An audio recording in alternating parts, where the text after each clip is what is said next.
बिस्मिल्लाहिर्रहमानिर्रहीम। मुअज़्ज़िज़ नाज़रीन, रोज़मर्रा ज़िंदगी में हमारा पाला ऐसे लोगों से पड़ता है और हम ऐसे लोगों से मिलते हैं। हमने ऐसे लोगों को देखा हुआ है कि जो ख़ुद ब खुद हकीकत का इदराक करने से कासिर हैं, जो ज़हनी तौर पर इस लेवल पर फाइज़ नहीं हैं कि वो ख़ुद ब खुद हकीकत तक पहुँच सकें। लेकिन अगर कोई शख्स उनके सामने हकीकत को बयां कर दे, हकीकत को वाज़े कर दे, तो वो फिर भी हकीकत को कबूल नहीं करते। तो हज़रात मोहतरम, तारीख़ इस्लाम के अंदर हमें दो सिम्बॉलिक मॉडल्स मिलते हैं, हमें दो लीडिंग आइडियोलॉजीज़ मिलती हैं कि हमें उन दो में से किसी एक पर ज़रूर अमल करना चाहिए, हमें उन दो में से किसी एक की मिसल ज़रूर होना चाहिए। हज़रात मोहतरम, उन दो लीडिंग आइडियोलॉजीज़ के अंदर, उन दो इलामती नमूनों के अंदर एक नमूना हमें हज़रत अबू बकर सिद्दीक़ रज़ियल्लाहु ताला अन्हु की शक्ल में मिलता है। जैसा कि हमें मालूम है कि हुज़ूर अलैहिस्सलातु वस्सलाम ने इरशाद फरमाया था कि मैंने जिस शख्स के सामने भी इस्लाम को पेश किया, उसने कुछ न कुछ तरद्दुद का इजहार किया, उसने कुछ न कुछ पसो पेश का इजहार किया। लेकिन अबू बकर का मामला सबसे मुख्तलिफ था। जब मैंने अबू बकर के सामने इस्लाम पेश किया तो अबू बकर ने बग़ैर किसी पसो पेश के, बग़ैर तरद्दुद का इजहार किए इस्लाम को कबूल कर लिया। तो हज़रात मोहतरम, हज़रत अबू बकर सिद्दीक़ रज़ियल्लाहु ताला अन्हु की ज़िंदगी से हमें ये आइडियोलॉजी मिलती है कि या तो हमें ऐसा होना चाहिए कि हम गहरे गौर व फ़िक्र के ज़रिए, सोचो बचार के ज़रिए, तदबीर और तफ़कीर के ज़रिए हम हकीकत का ख़ुद ब खुद इदराक कर सकें और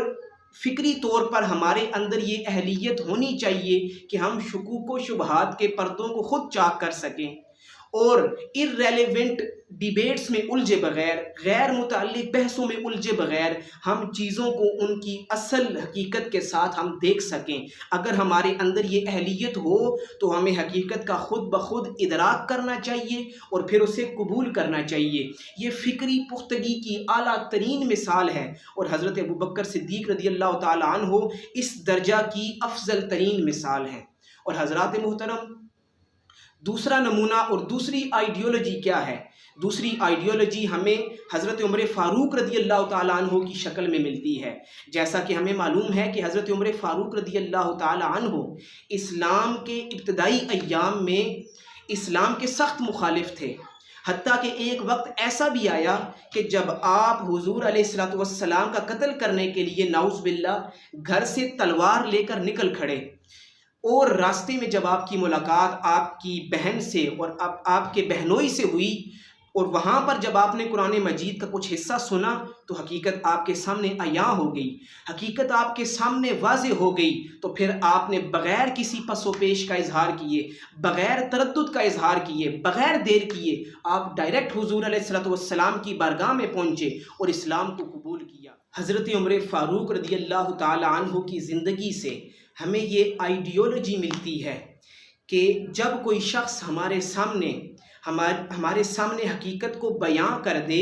तो हमें मुतअस्सबाना फ़िक्र और बेएतराफ़ी से आखिरी हद तक पाक होना चाहिए और हमें साइकोलॉजिकल कम्प्लेक्सिटीज़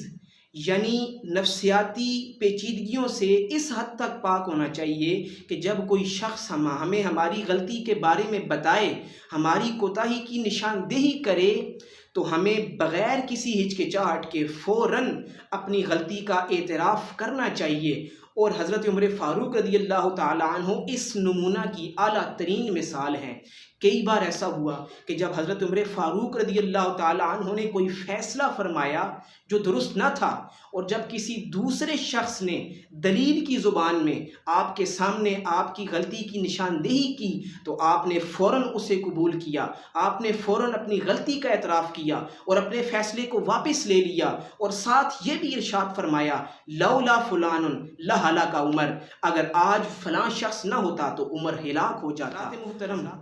ये दो इलामती नमूने हमारे पास मौजूद हैं, ये दो लीडिंग आइडियोलॉजीज़ हमारे पास मौजूद हैं। या तो हमें हज़रत अबू बकर सिद्दीक़ रज़ियल्लाहु ताला अन्हु की तरह होना चाहिए कि हम हकीकत का ख़ुद ब खुद इदराक कर सकें और उसे कबूल करें, या अगर हमारा जहन इस लेवल का नहीं, ہماری ذہنی سطح اس درجے پر نہیں کہ ہم خود بخود حقیقت کا ادراک کر سکیں، تو ہمیں چاہیے کہ جب ہمارے سامنے حقیقت واضح ہو جائے تو ہم بغیر کسی ہچکچاہٹ کے اسے قبول کر لیں۔ یہ دو لیڈنگ آئیڈیالوجیز ہمارے پاس موجود ہیں، ہمیں ان دو میں سے کسی ایک کی مثل ضرور ہونا چاہیے۔ ان دو کے علاوہ کوئی تیسری آئیڈیالوجی حضرات محترم قابل قبول نہیں۔